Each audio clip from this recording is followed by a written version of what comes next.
This video contains fictional narratives created for suspense and entertainment only. It does not reflect real religious beliefs, practices, or ideologies. We deeply respect all religions and cultures and do not intend to offend any individual or group. This story wasn't sent to me as a script. It came as a message from someone who said they didn't want attention, only to be heard. They told me this happened to a friend of theirs, someone who never spoke about it publicly and never filed a proper report. I spent time going through what they shared, cross-checking places, looking at timelines, and nothing they said was easy to explain away. What you're about to hear isn't dramatized. It's not cleaned up. It's being told exactly the way it was given to me. Calm, fragmented, and clearly remembered by someone who still hasn't fully processed what happened. I'm sharing it because stories like this don't usually end. They just stop being talked about. Listen carefully, because some of the details may sound familiar.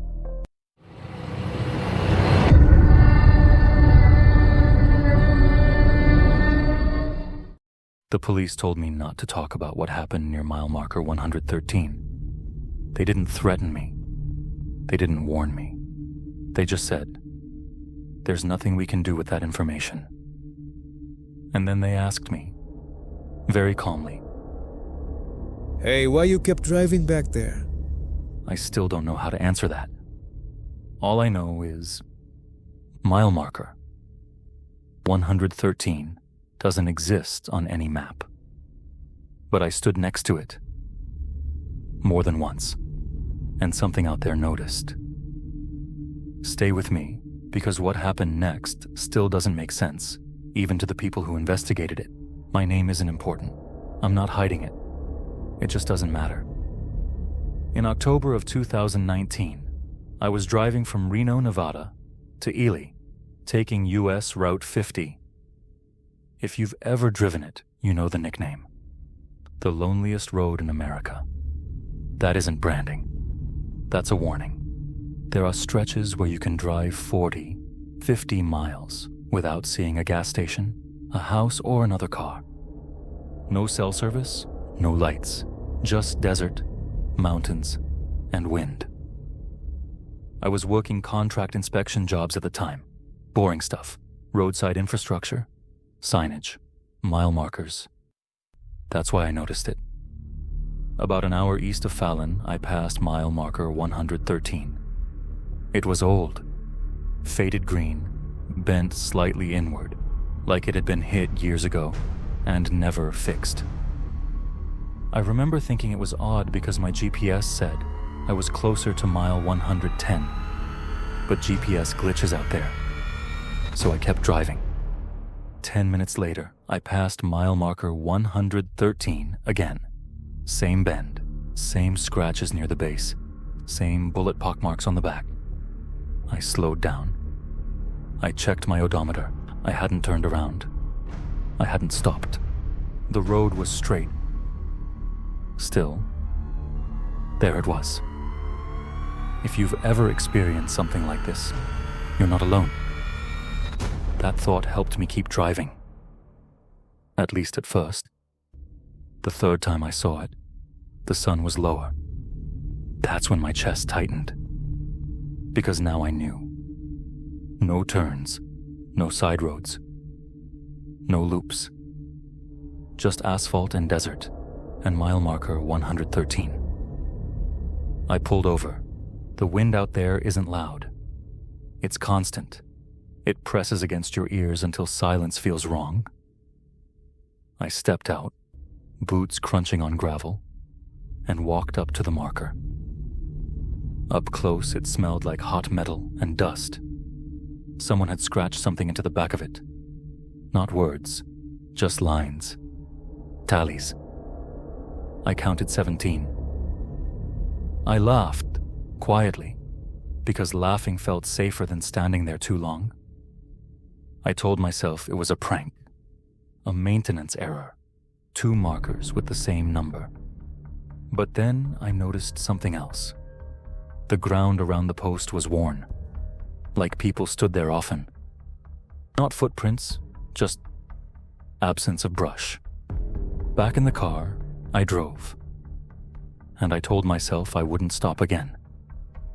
Then the radio came on. I hadn't turned it on. Static at first, then a voice. Not clear, not words, just breathing. Slow. Close. I shut it off. 10 minutes later, mile marker 113 passed on my right. This time there was a car parked near it.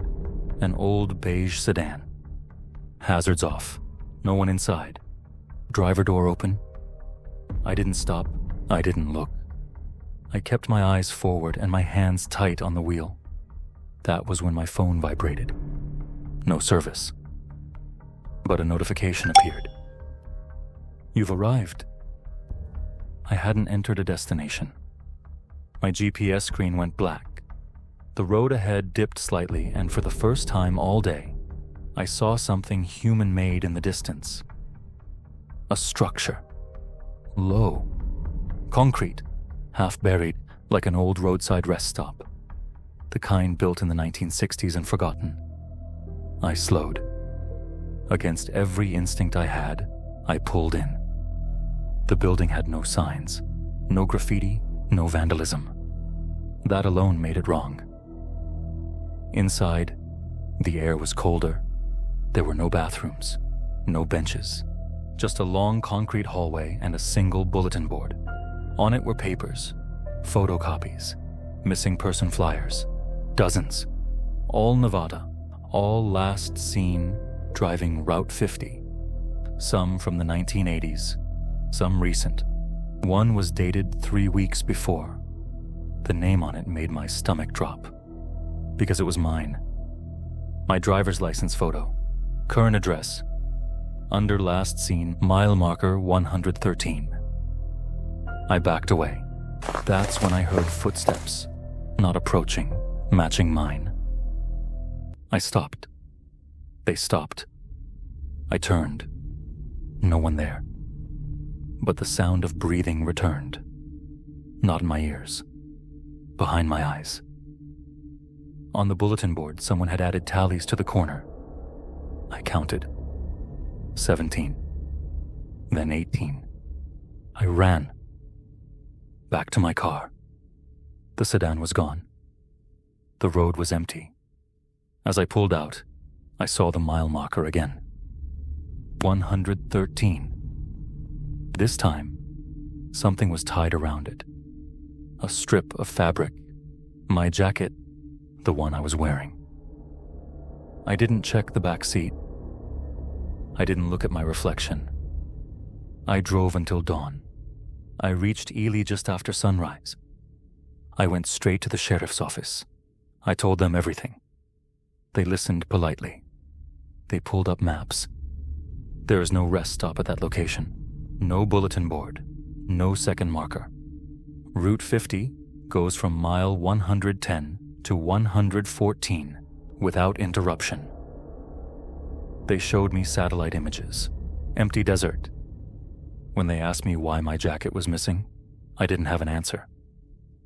When they asked how my name could be on a missing person flyer, I couldn't explain that either. One deputy finally said, People get turned around out there.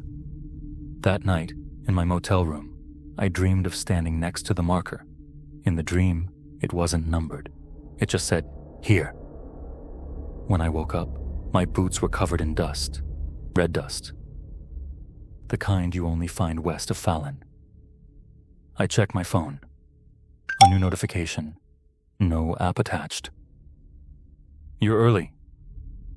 That's when I realized something worse than being lost. Whatever that place was. It wasn't trapping people. It was counting them. And I hadn't finished yet. 3 days later, I drove back. I don't know why. I told myself it was for closure. For proof. The marker was there. 113. The tallies were higher. 19. The rest stop stood behind it, half visible now, like it always had. Inside, The bulletin board was almost full. Faces. Names. Some crossed out, some circled. Mine had a red dot next to it. I heard movement deeper inside. Slow. Deliberate. Not footsteps. Weight shifting. Like something adjusting itself to stand. I didn't see it. I didn't want to. As I turned to leave, I noticed something carved into the concrete wall near the exit. A list. Numbers. Miles, each one crossed out. 113 was circled. Below it, written in fresh scratches. Next is you. The radio in my car turned on by itself again. Same breathing. But now there were others. Out of sync. Too many. I drove away without looking back. I sold my car a month later. Moved states, changed jobs. I don't drive Route 50 anymore. But sometimes late at night, my phone vibrates.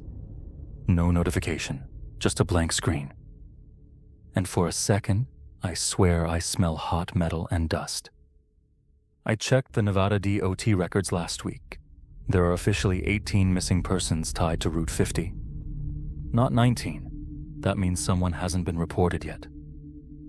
If you've heard stories like this, strange roads, repeating places, things that don't move when they should, leave a comment.